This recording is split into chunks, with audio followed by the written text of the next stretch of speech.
Hello, AP Econ, and welcome back to another installment of Econ. So here we are in Unit 2, Module 8, and we're going to talk about the ideas of price controls, the effects of the government intervening in the perfectly competitive market within the ideas of the free market and supply and demand. So we're going to take a look at that just today. So that's kind of where we're going here. So, our objective is to explain why economists are often skeptical of the government intervention, and then who benefits and who loses from the ideas of price control. We'll take a look at some consumer and producer surplus, though we're going to spend more time about consumer and producer surplus in the next unit. I think it's helpful, just like I introduced it in Module 7, I think it's helpful in Module 8 also. So we're going to take a look at price controls. Okay, price controls. The idea that the government gets involved and they will come into a market and they will set a price limit on maybe how high a price can go or how low a price can go. Instead of following the equilibrium of supply and demand, they are that where quantity demanded equals quantity supplied. They might set the price higher or lower, and that could then cause a shortage or a surplus if it's binding. And so that's a big thing too. We're going to have to learn what binding and non-binding are. So who likes the idea of having a price ceiling on gas so that price will never go above $2? Well, theoretically, the price, if we think about this right now, if this is the market equilibrium for or this is the market equilibrium of gas, and let's say it's $4 a gallon, which a couple years ago it was.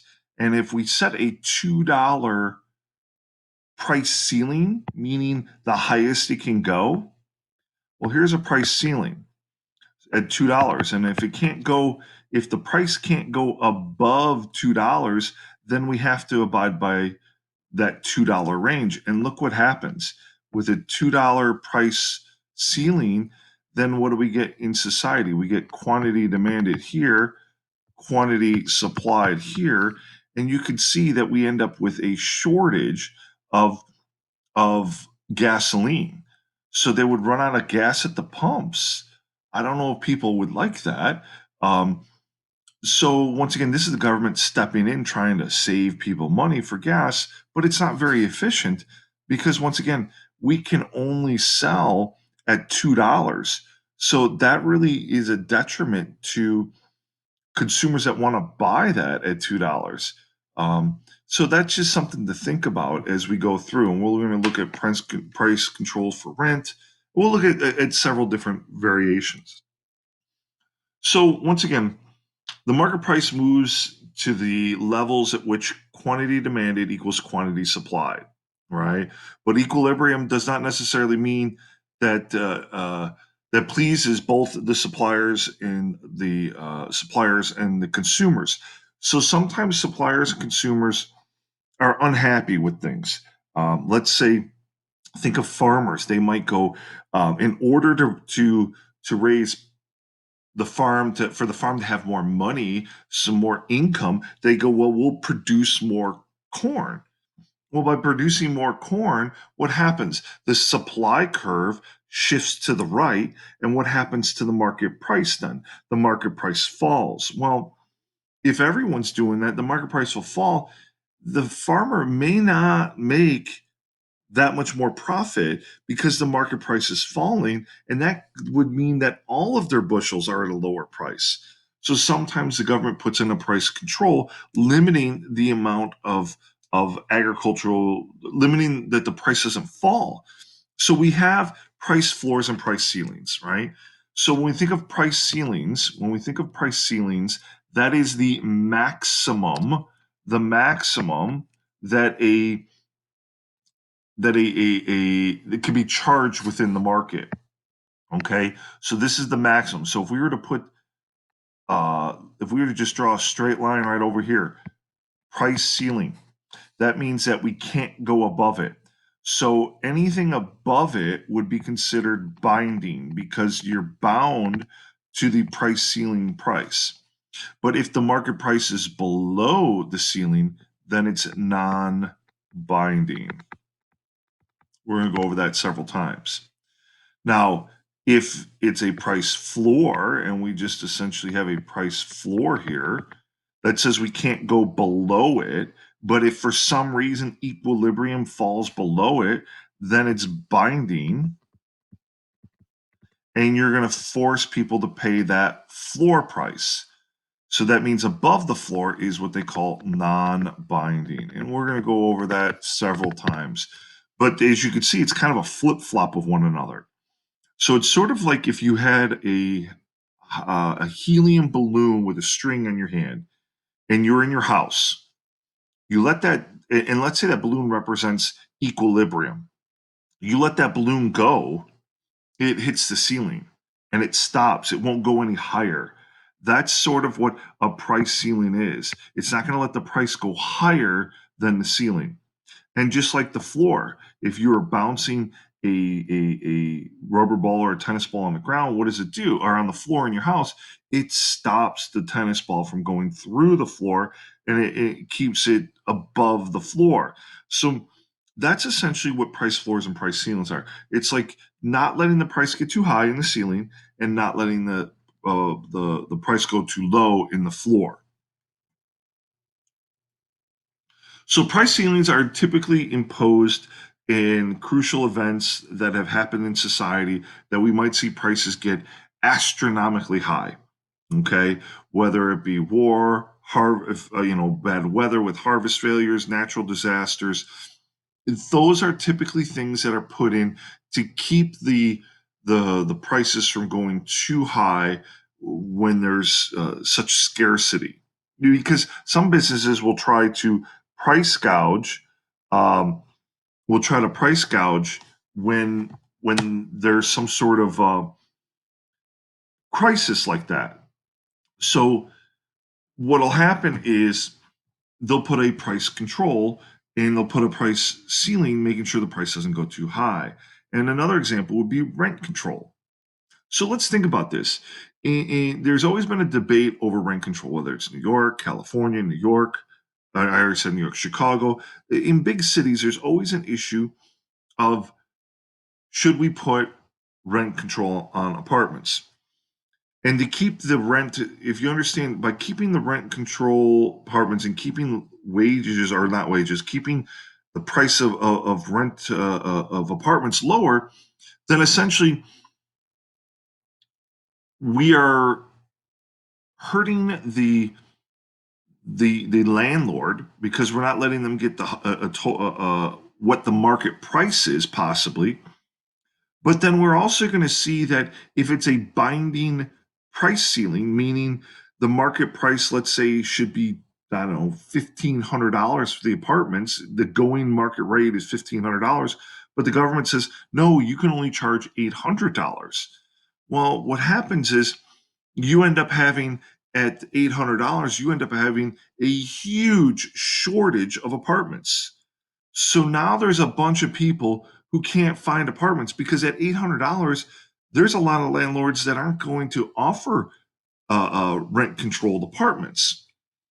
So we could see there could be some issues. So if we take a look here, if the market rate for apartments is at $1,000, the people who want apartments and the people who want to sell apartments or rent apartments, there is a voluntary transfer of things, and this is a good thing. They are going to be exactly um, where it should be. It should be right there at this key point. So what happens is if they remember we said that equilibrium before was at $1,000 for the rent. Okay, so here's $1,000.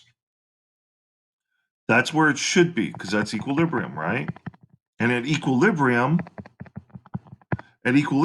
we get that 2 million apartments. So you could see the quantity demanded and the quantity supplied were equal at 2 million. We're efficient. The economy is good. But now the government steps in and puts this price ceiling right here. Well, if we could see the market price is above it, So if the market price is above the ceiling, it is binding. If the market price is below the ceiling, it's non-binding. But we can see it's binding at $1,000. So they can't charge $1,000.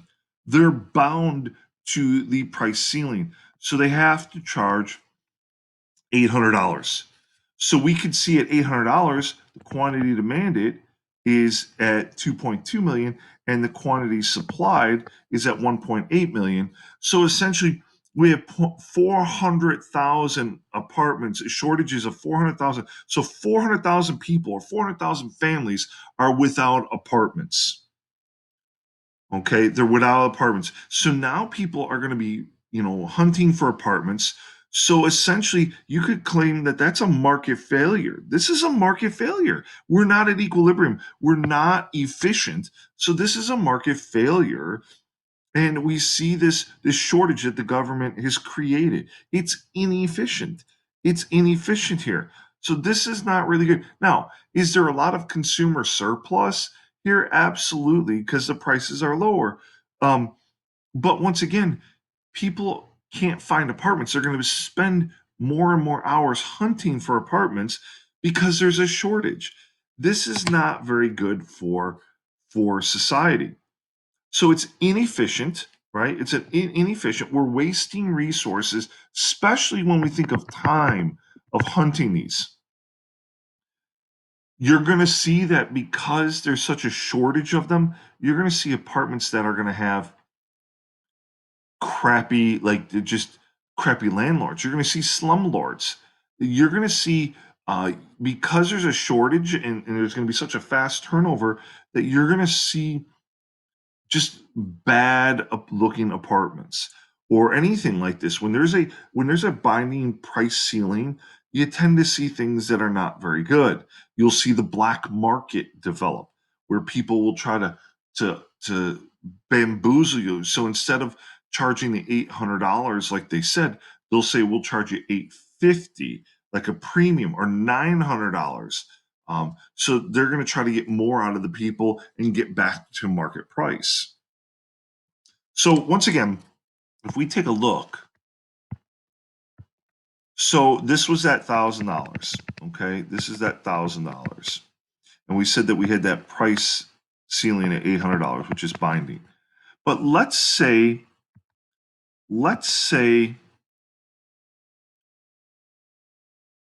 the government gives tax breaks to building constructor, like construction outfits to build more apartments within the city, to build, I don't know, maybe, well, they needed 200,000 more apartments, or no, I'm sorry, it was 400,000, 400,000, shortage of 400,000. So let's say they convince and give tax breaks to construction agencies that build another, I don't know, 500,000 apartments. I know that's a crazy number, but let's say they did. Okay. And so the supply would dramatically shift to the right. Now, right here, because of that huge increase of it, the rent would only be 750. At this point, it's non-binding because we have all that product. So even though there's a price ceiling there, it would be non-binding and there would be no shortage if we were able to do that. So if we increased supply to get equilibrium to fall, or if we decrease demand to get the equilibrium price to fall below the ceiling, then we would have no shortage and we would still charge the market price. So remember, below this, at $750, we would be at $750, and that would be a non-binding. This $800 price ceiling, this would be, we wouldn't be at $800. We'd be charging $750. So it's non-binding price ceiling here at $750. But if we were back up here at $1,000, we would be binding at $1,000 and couldn't charge it and would charge $800. Okay, a lot going on here. So once again, Rent control in New York. The prices of the ceilings hurt most residents because it gives a small minority of renters cheaper housing. Price ceilings have been in effect for a long time, and buyers may not have a realistic idea of what is really happening without them. Like things would be better off. We'd be more efficient. Most government officials don't understand economics. They don't. They think they do. They think, hey, let's just lower the cost and that will help poor people. That's not necessarily what's happening here. Just like, hey, we'll just raise minimum wage, right? We'll raise minimum wage and that will help people. That's not truly the case here, the basic economics of it. So, for example, a price floor, the minimum you could charge the minimum you charge is like let's say minimum wage. Everyone's always like, oh, minimum wage, we got to raise minimum wage, we got to raise. You have to understand, minimum wage is about unskilled labor, and if we put in a minimum wage that's above the current market price of wages, we're going to end up with um, we're going to end up with a surplus of labor. And if there's a surplus of labor, does anyone know what a surplus of labor is? I'm not like any of you can answer, but surplus of labor is unemployment. So if we take a look at that, hopefully I can enough room here, very thin amount of room here. So here we go.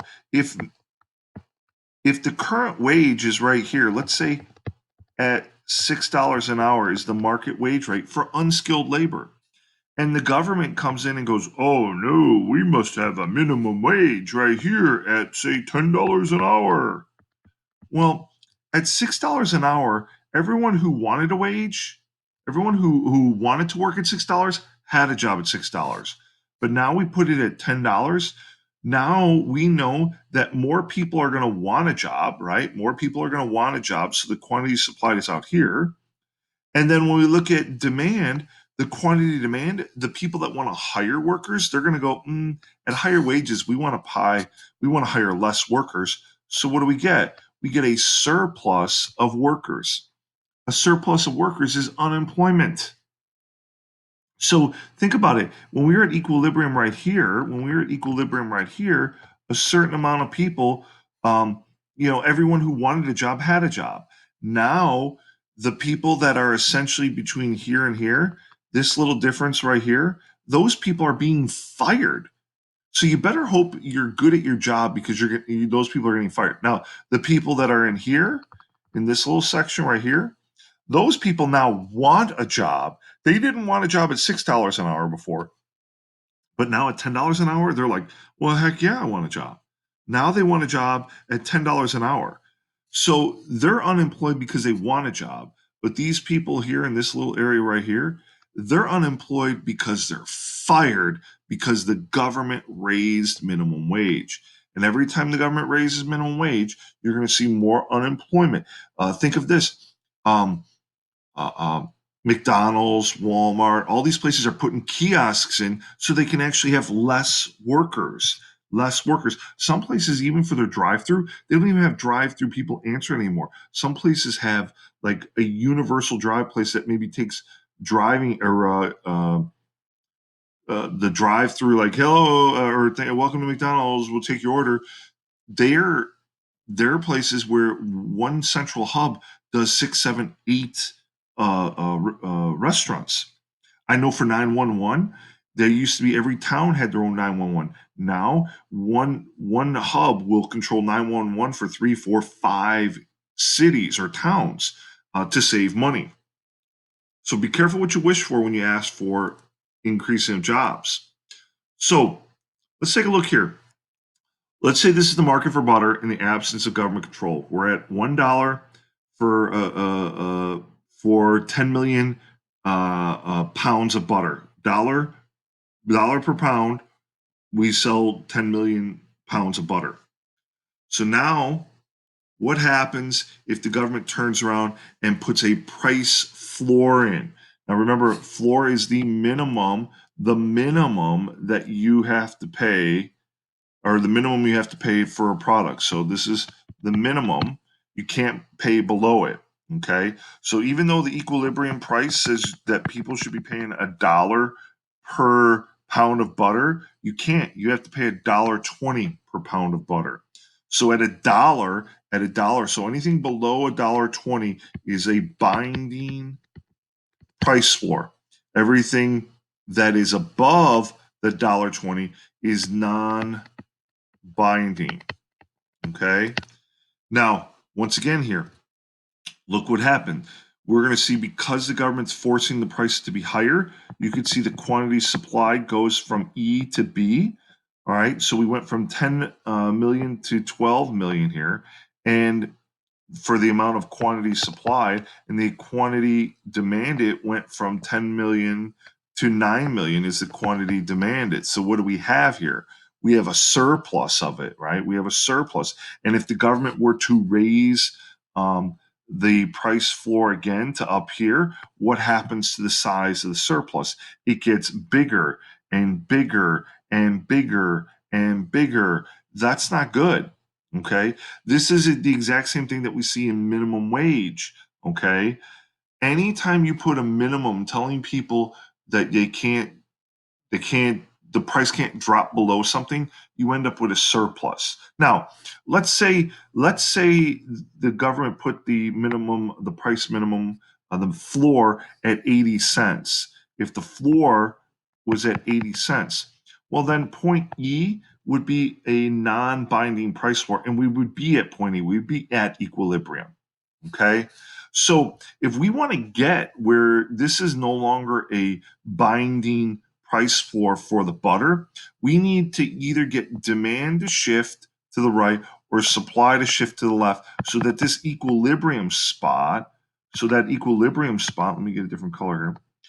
So this equilibrium spot is above the price floor. So let's say if we go,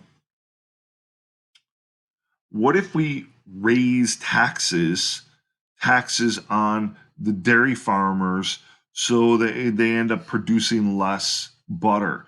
So enough where maybe the supply curve shifts all the way over here, and now equilibrium is up here, and which is above $1.20. So now they'd be charging $1.40.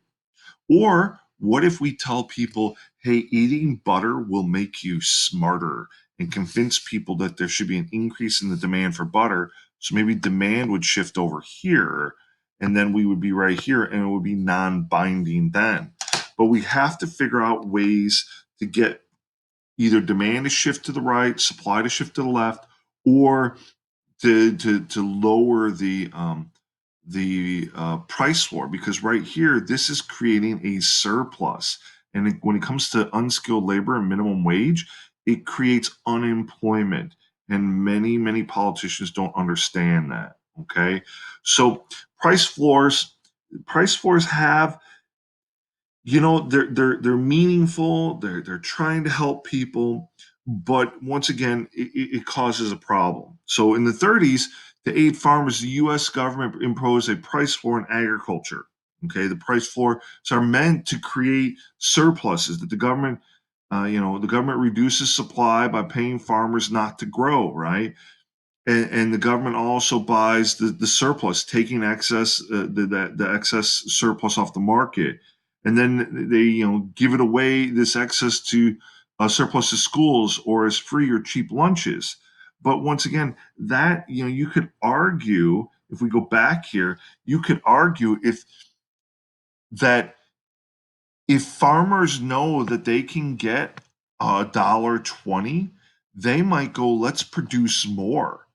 If there's a price floor, they might go, let's produce more. So now if we go to this point right here, what happens? The surplus gets bigger and bigger and bigger. That's not good. Okay, that's not good, this having an excess surplus, because we're not being efficient. And the market really wants efficiency. They really want efficiency. So we need to correct that. So once again, price floors. Once again, when we talk about binding price floors, you get inefficiency, right? Inefficient allocation of resources, wasted resource. Um, You'll get illegal activities, like just in general, the exact same thing when there's inefficiency, as we said, with binding price ceilings. So when we think price floors lead to inefficient allocation of sales among sellers, those who would be willing to sell the good at lower prices are not always those who actually manage to sell the good. And the same, when we think about quality, quality of the good, price floors often lead to inefficiency in the goods of inefficiency of high quality. Okay, are offered. Sellers offer high quality goods at higher prices, like a premium, then, and so they're not willing to do that. So once again, if we go ahead and let's take a look here. I'm going to draw it a couple times here. So let's go. Oh, if I can get the pen to work. Every time. Oh, I don't know why. I gotta come up with a. Oh gosh, I want to draw. I'm sorry, people. I just had it on. All right, there we go. So let's say we have a price ceiling here. Okay, I'm going to draw over here a price floor. Okay, I'm going to draw right here price floor. Oops. I'll draw. Well, I'll figure that out. Hold on. And a price ceiling over here. Okay. So now, let's say that's a price ceiling, and for some reason, that's a price ceiling, and we're right here. This is supply and demand. So now we're right here. This is the market price, all right, equilibrium price. Is this binding or non-binding? What are we going to charge? We're actually going to charge PE at Q1, right? Because that's the market price, okay? Now, once again, if demand shifted to the right or supply shifted to the right or to the left that causes prices to go up, then that would be binding. So this one here is non-binding, and we're going to actually charge the market price. But if we were in this situation right here, and we're at P2, and we'll call equilibrium, we'll call that P3 for now. All right, and this is Q1. So if the price was at P2 and this is a price ceiling, now the market price is above it, so this would be binding. Okay, meaning we're bound, we can't charge P2, we have to charge P3. And by the government forcing the market to charge P3, what do we create here? We create, this is a quantity demanded, this is the quantity supply. What do we create? We create a shortage. So the government creates that shortage. Okay. Now I'm going to turn around and let's look up here. This is a price floor. Once again, this is the minimum you could charge. This was over here was the max. So now we're right here. So they look identical on both sides here, right? The one on the right here and the one on the left. But remember, the floor, you can't be below the floor, right? You can't be below it. So let's call this P1 and this is P2. And the price floor is P2. Well, this is a binding price floor. We can't charge this equilibrium price at Q1. We can't charge P1 Q1. We can't. We are forced to charge P2, right? Because it's a floor. We can't go below it. So now what happens? We have quantity supplied here, quantity demanded here. What do we get? We get a surplus. Once again, inefficient, not good. This is not good. Now let's take a look down here. What if we have price floor right here? All right, and we have price right here. We'll call this P3, and this is P2. Now, guess what?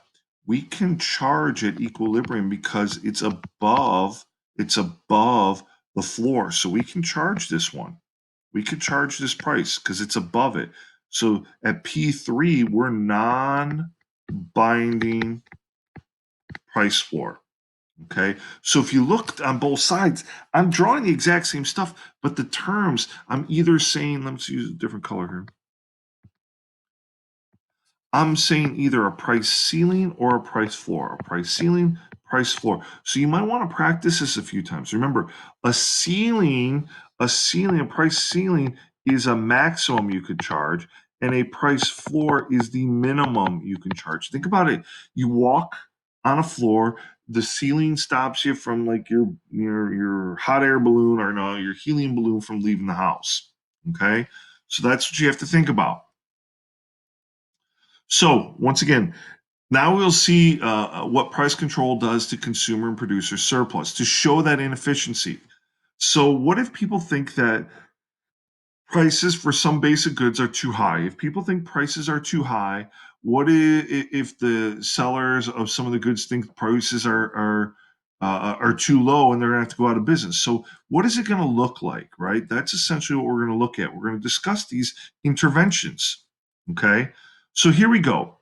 Here is equilibrium. Right now, $4 a gallon of gas, and we're selling 30 units of it, right?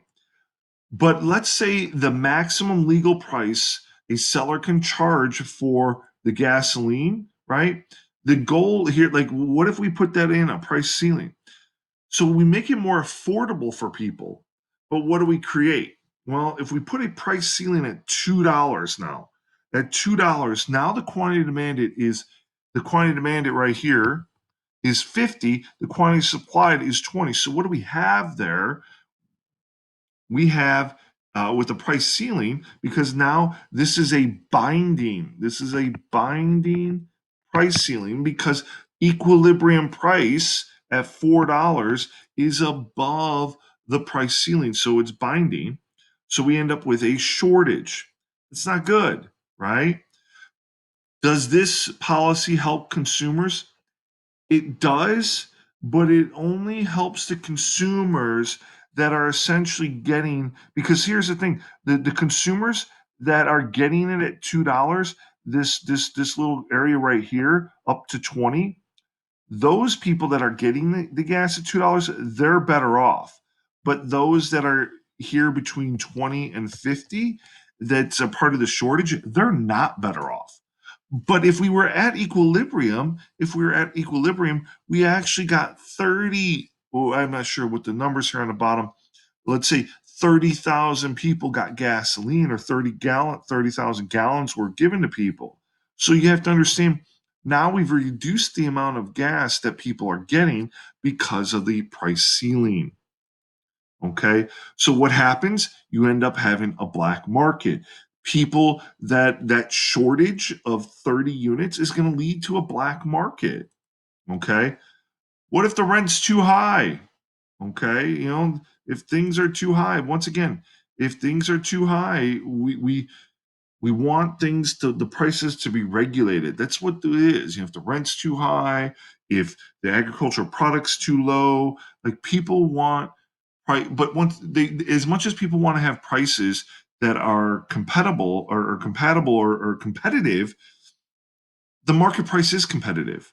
It's at equilibrium. You can't make everyone happy. You can't. No matter what price it is, you'll never make people happy. Never, never, never. So here we go. Here's an example of price floor. At a price floor, right now, we're selling at $3 a bushel. Let's say we're selling 30,000 tons of corn, let's say, or 30 tons of corn. So a price floor is the minimum the minimal legal amount, right? And this is to keep the prices up. So what if they put the price floor at $4? Price floor is at $4. Now that means that essentially, um, the market price right here, it's below that $4. So this is a binding floor. It's a binding floor. They can't charge $3. They have to charge $4. And at $4, the quantity supplied is 40. The quantity demanded is 20. So what do we get here? What do we get? We get 40 minus 20. We get a surplus of goods, extra stuff. Now, when it comes to food like this, we'd like to think that we could just give food away to people, right? There's starving people everywhere. Let's just give it away. But let's think about this. If we give food away to people, what happens to the demand curve? What happens to the demand curve if we give food away? Because remember, the demand curve is a willingness and ability to buy. If we give food away and we give it to people who were willing and able to buy it on that demand curve, now they're going to leave that demand curve because they're going to go, why do I have to pay for food when I can get it for free? So if that's the case, the demand curve might shift to the left, right? The demand curve might shift to the left and cause the surplus to be even bigger. Now you might say, well, we should just give food away to poor people. Yes, that is very, very good to think, right? But once again, the demand curve for the food will shift to the left, so the surplus gets bigger and bigger and bigger. So you know what they do, and we saw this in the Great Depression, and we still see it today. We pay farmers to purposely produce less. So if they produce less, what happens?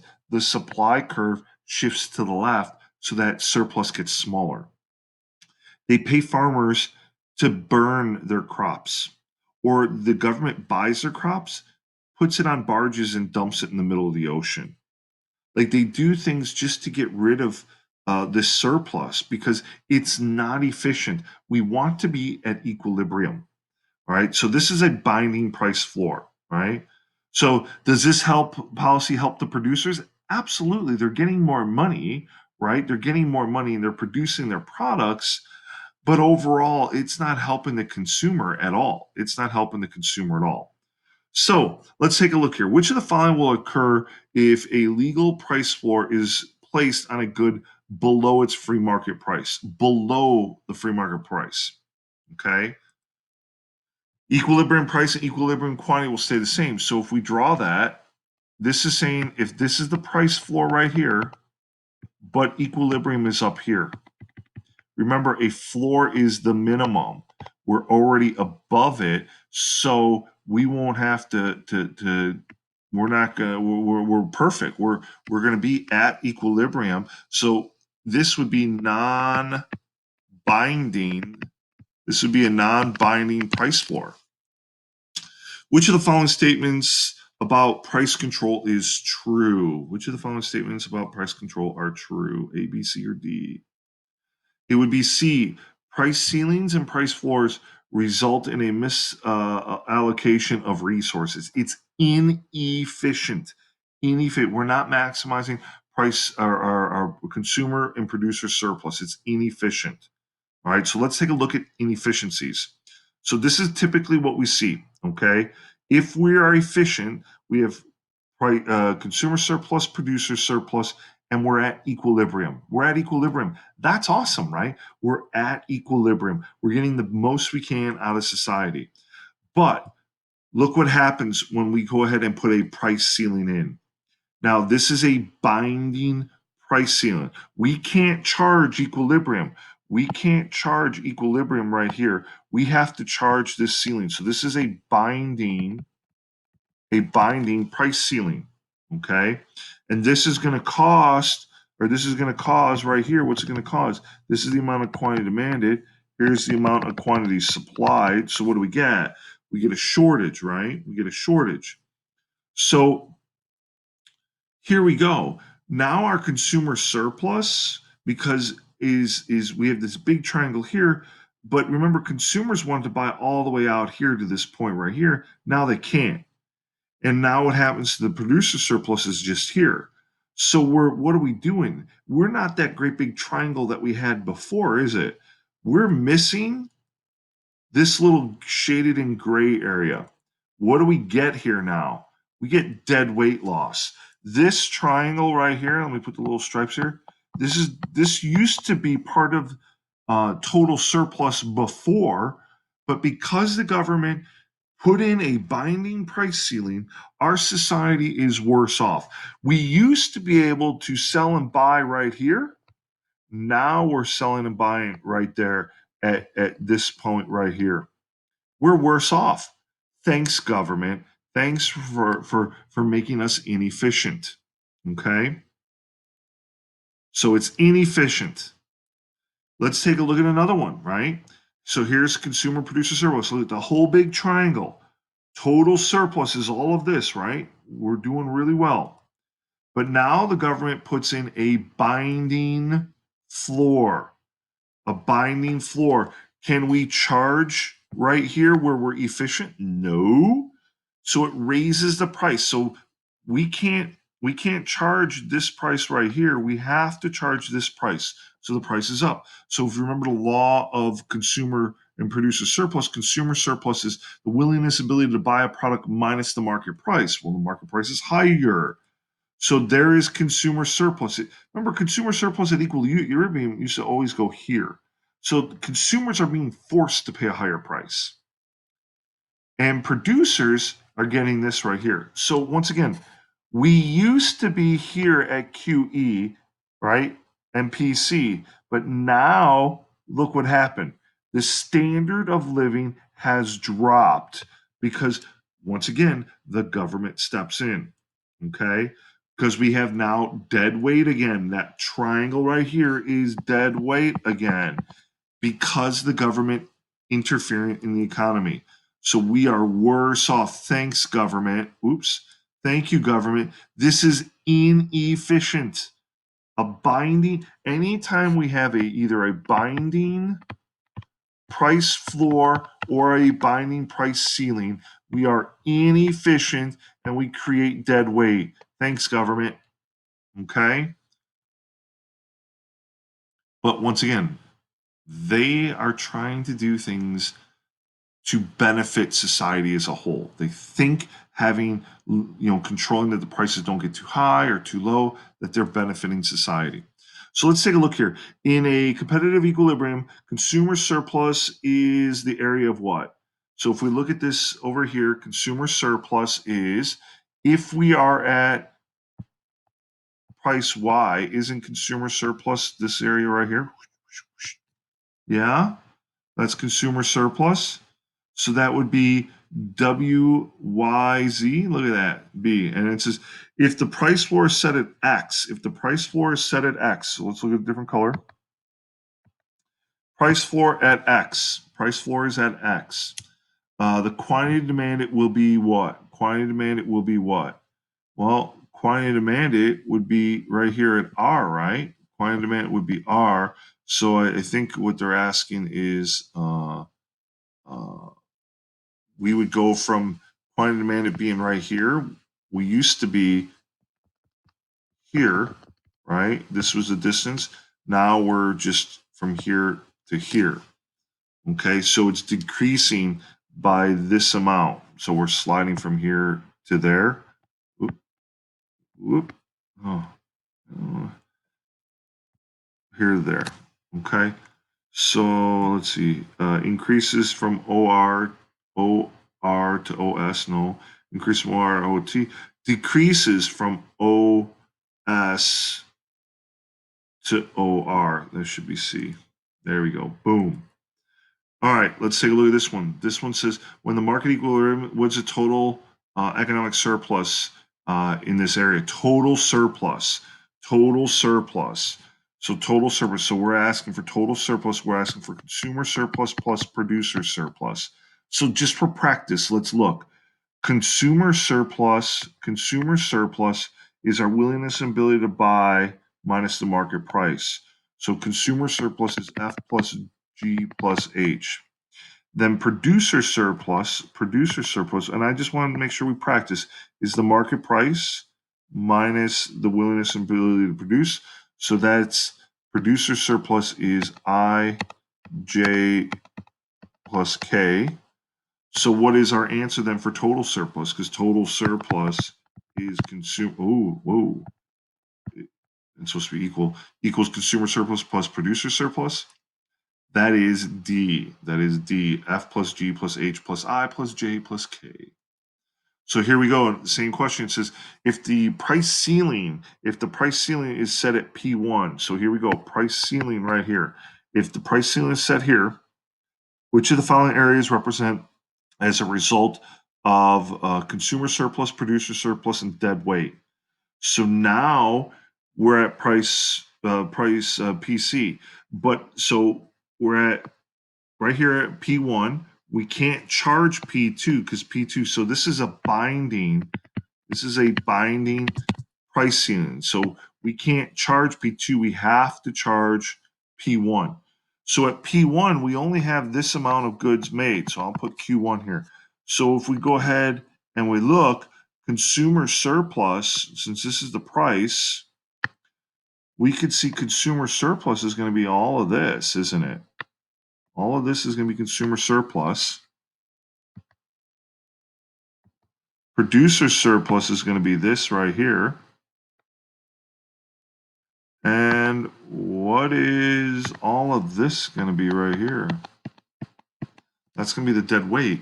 So let's see, where do we see FGI, K, and HJ? That should be, wait for it, D. Boom. All right.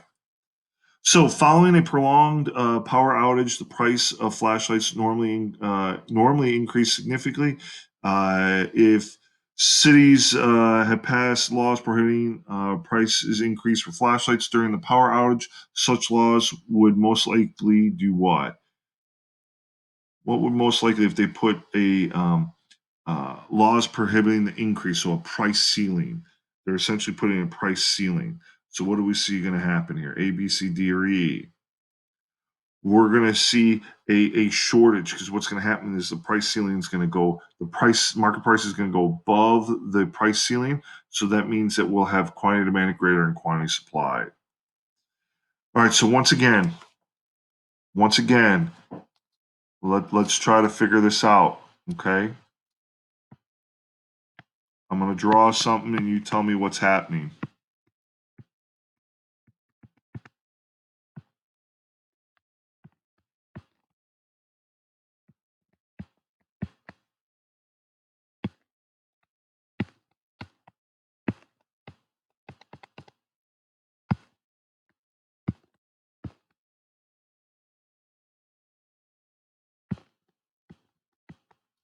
All right. So you might want to pause. What I want you to do is just tell me, whether or not it's binding or non-binding. And if it's binding, is it showing us a surplus or a shortage because of that? So you might want to pause it, take a look at it, try it, and see what happens. All right, welcome back. Ooh, see, look at that. All right, so price floor is once again the minimum we can charge. So this price floor, this is a non-binding because we're going to be able to charge, let's say here at P1. So this is a non-binding, binding floor, and we're going to be at P1 Q1. That's where we're going to be. We're going to be at P1 Q1. That's awesome. That's awesome. But now we have below here, we have a price ceiling. The market price right here at P1. Here's the price ceiling. Is this price above the ceiling? It is, because remember, price ceiling is the maximum. So what's going to happen? Above here, this is binding. So P1 is a binding price ceiling. So we can't charge it. So we end up with quantity demanded here, quantity supplied here. So we think quantity supplied here, well, this is the amount, if this is the only amount that's being supplied, this is the amount that people can buy, right? So we were here at equilibrium, let's put QE, but now people are only going to be able to buy at E, so we have this shortage, okay? Let's look up here in the top right. Top right, here is market equilibrium, right, at P1, Q1. But this is a floor. Floor is our minimum, right? Ooh, but wait, the market price is below it. Uh-oh, I can't charge this. I have to charge here. So this is a binding price floor. Can't charge there. So what do we end up having? We end up having quantity supplied here, quantity demanded here. What do we get? We get a surplus. Okay, we get a surplus. So here's the surplus, right? Surplus. And over here we had the shortage. Okay, so what do you think is going to happen here? If this is the market price, P1, here is the price ceiling, here's equilibrium. What's going to happen? We're going to be at equilibrium because once again, price ceiling is our max. So this is a non-binding. I probably tricked some of you up because I drew them in different spots from the previous time I did this. So if we look here, just so that we're clear, in this bottom left-hand corner here, it's a binding price ceiling. Binding price ceiling created a shortage. Up here in the top right-hand corner, we had a binding floor, binding floor, and that created a surplus. The non-binding ones, they create nothing. Why? Because we're at equilibrium in those. We're at equilibrium. So the non-binding ones are efficient. Those are efficient. The two non-binding, or I'm sorry, the non-binding ones are efficient. The two binding ones right here, these two are inefficient. Those two are inefficient. Okay.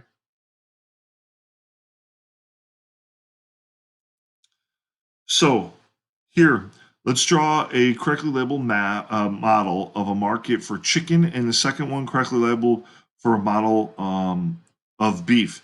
Both markets are initially in equilibrium and assume that chicken and beef are substitutes.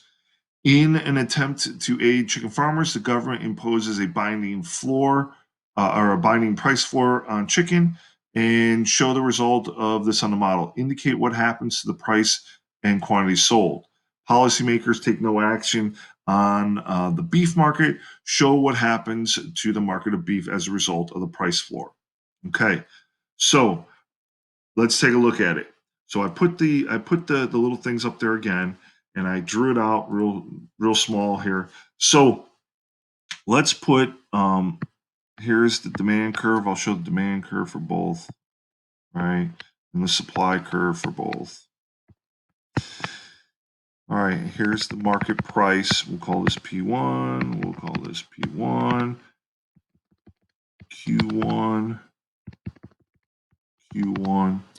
And then it says, so we're going to draw that. So it says, draw and label chicken correctly, right? Which I did. Both are initially at equilibrium, assuming the chicken beef are substitute. So these are substitutes, right? So there we are, okay? Then it says, in an attempt to aid chicken farmers, the government imposes a binding price floor of chicken, okay? A binding price floor of chicken. Okay, you follow me? A binding price floor. That means that if it's binding and it's a floor, that means the market price has to be below the floor.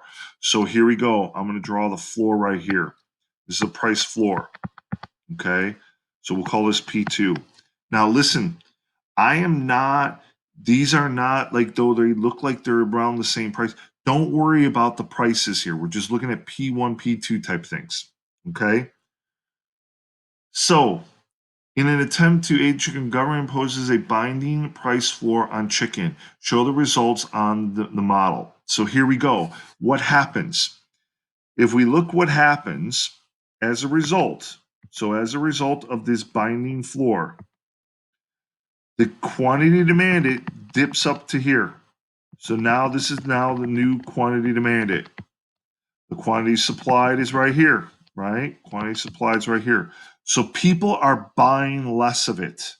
People are buying less of it. It drove the price up of chicken. It drove the price up for chicken. Okay, so less people are buying chicken. They used to be at Q1 here, but now people are buying less chicken.